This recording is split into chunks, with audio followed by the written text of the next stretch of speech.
Kamis mga kabagis. Good size. Ang lalaki mga kabagis.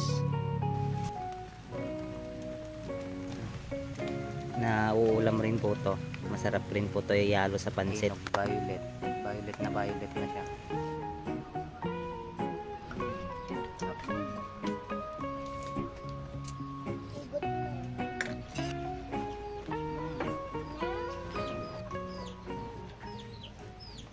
So yung magandang araw sa inyo mga kabagis. Ngayong araw ay mag-harvest tayo ng avocado tsaka atis. Avocado. Ito na yung nakuha namin mga kabagis at meron pa sa taas. Pag kumulog na tong avocado, pwede na tong mahinog.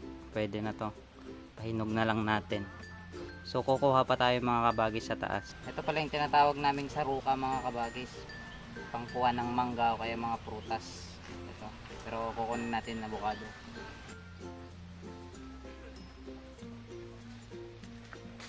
Pagis nahulog, sayang ang laki pa naman no. Pero pwede pa to. Pahinog natin. Malapit na tong mahinog oh.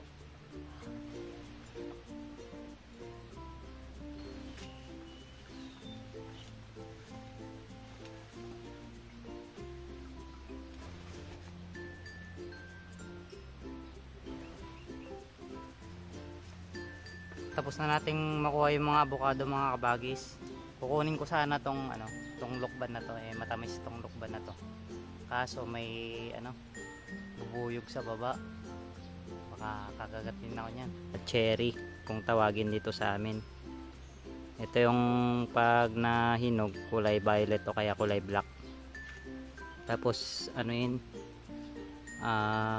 lilid-lidin. Gaganyan bago kainin para hindi mapakla. Ayan, daming bunga. Ito lahat yung nakuha nating avocado mga kabagis. Bali may isa pang timba nakuha ni mama, ibebenta niya daw. Ayun. Ito papahinog natin. At para may makain dito sa bahay. Paborito kasi ni John Rick to mga kabagis, avocado. At kukuha rin po tayo ng atis. Ito yung atis o kaya sugar apple kung tawagin. Paborito rin ni John Rick to. Kuha pa tayo ng ilan at saka papahinog natin.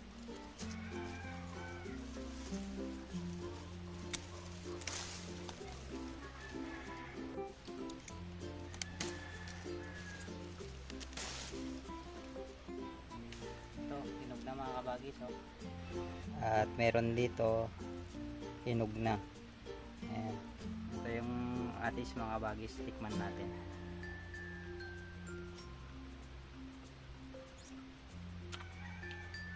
Ang tamis mga kabagis.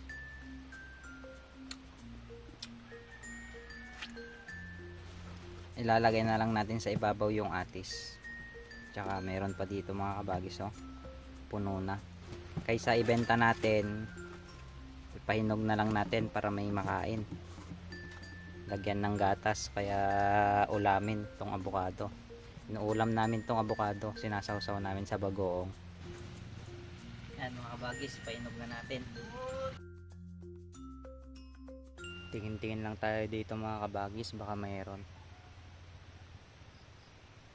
Kaso wala ata. Walang kabuti.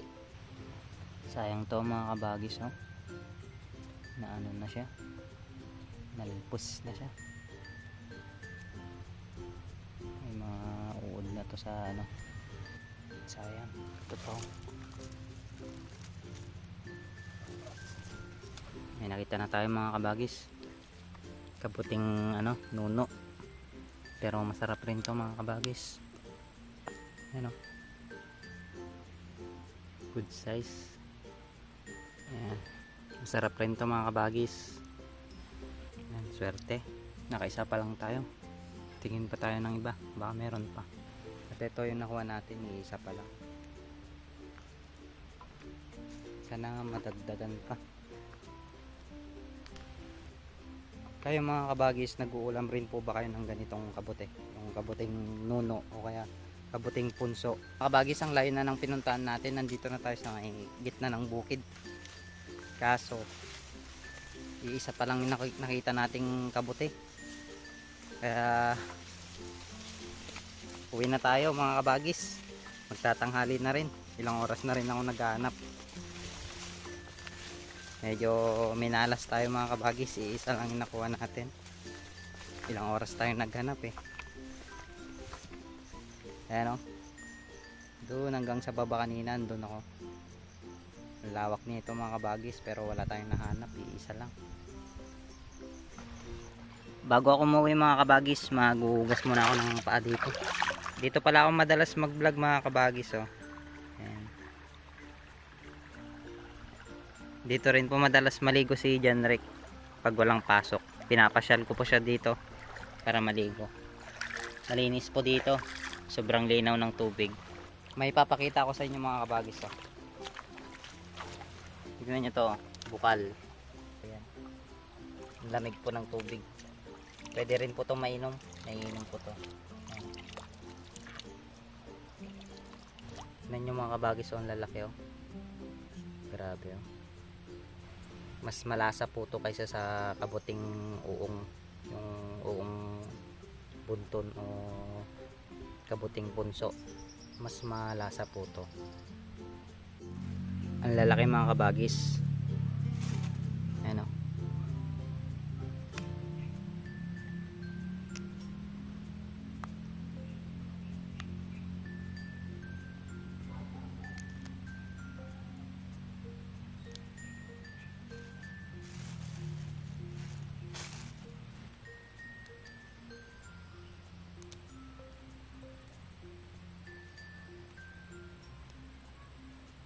Ang dami dito mga kabagis oh.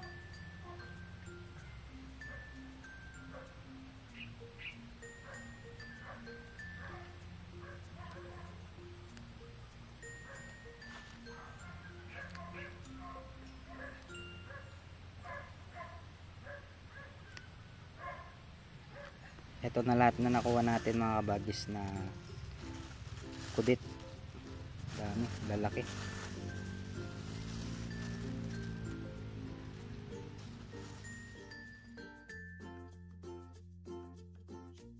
May nakita pa tayo dito mga kabagis na kabute oh. Kabuting punso rin. Kukunin na natin to. Panghalo natin sa nakuha natin kanina. Ayun. Tanggal. Sayang. Goods na goods pa to mga kabagis. Kaya kunin na natin. Tingin lang tayo dito sa mga ano, gilid-gilid, baka meron pa. Kaso maliit. Pero pwede na rin to mga kabagis. At saka dito may isa pa dito maliit. Hindi na pwede to. Ito kabagis oh, ang laki. Ang laking kabote mga kabagis.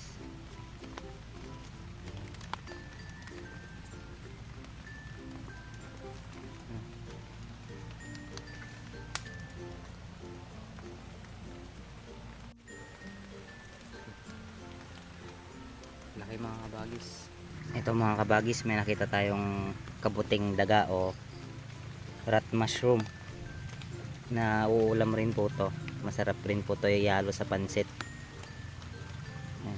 Kukunin ko na to mga kabagis at pang uulam natin mamaya.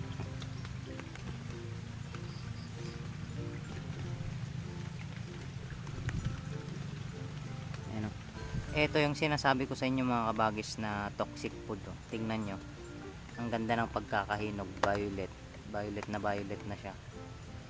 Tsaka may red, tsaka orange, yellow. Ano, parang kasoy, pero sobrang toxic niyan mga kabagis. Ito po yung lahat na nakuha natin mga kabuti mga kabagis. Tatlong uri po tong kabuti na ito. Ito po yung kabuting nuno sa punso, at saka ito po yung kabuting tenga ng daga, at ito rin po yung ay kudit-dit o kudit sa amin. Ang gagawin ko mga kabagis ay lilinisin ko lang at lalagyan ko ng malunggay. Sasabawan natin. At saka ito naman ay lalagyan natin ng mainit na tubig at lalagyan natin ng suka. So tara mga kabagis, linisan na natin at iluto na natin. Tatanggalin ko lang po yung mga putik-putik.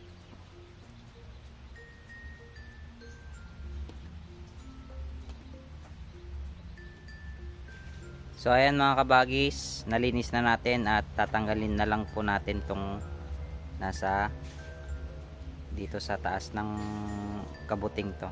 Ito. Madulas po kasi ito. Pwede rin pong hindi natanggalin, pero sa amin kasi tinatanggal namin mga kabagis kasi madulas. At nalinis ko na nga mga kabagis, hihimayin ko na lang.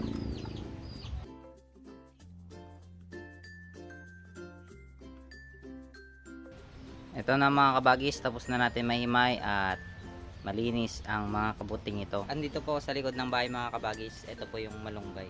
Baka po tayo.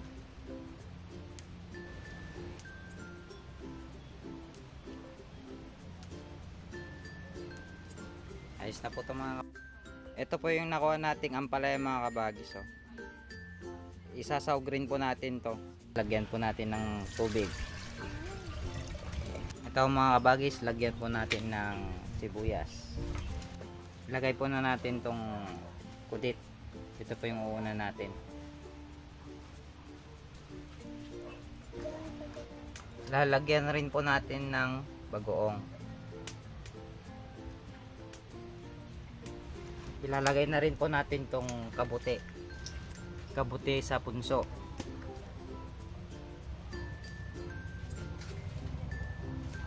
Ilagay na rin po natin tong malunggay.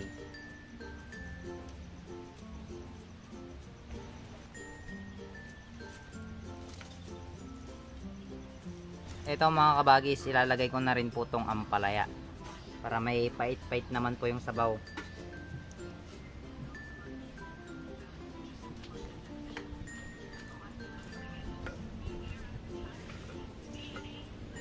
Eto mga kabagis, hinango ko na rin yung ampalaya para hindi masyadong mapait yung sabaw.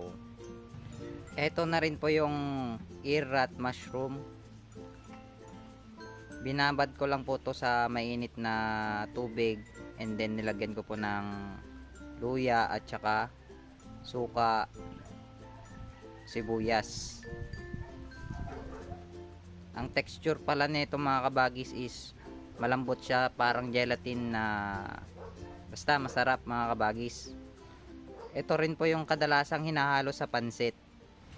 Ito na mga kabagis, luto na po ang ating sinabawang kabuti.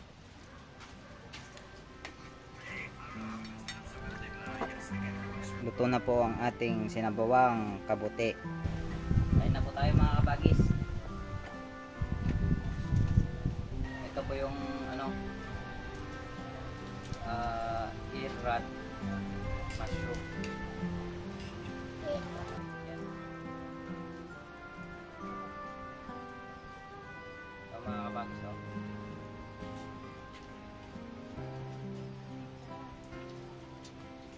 Susok.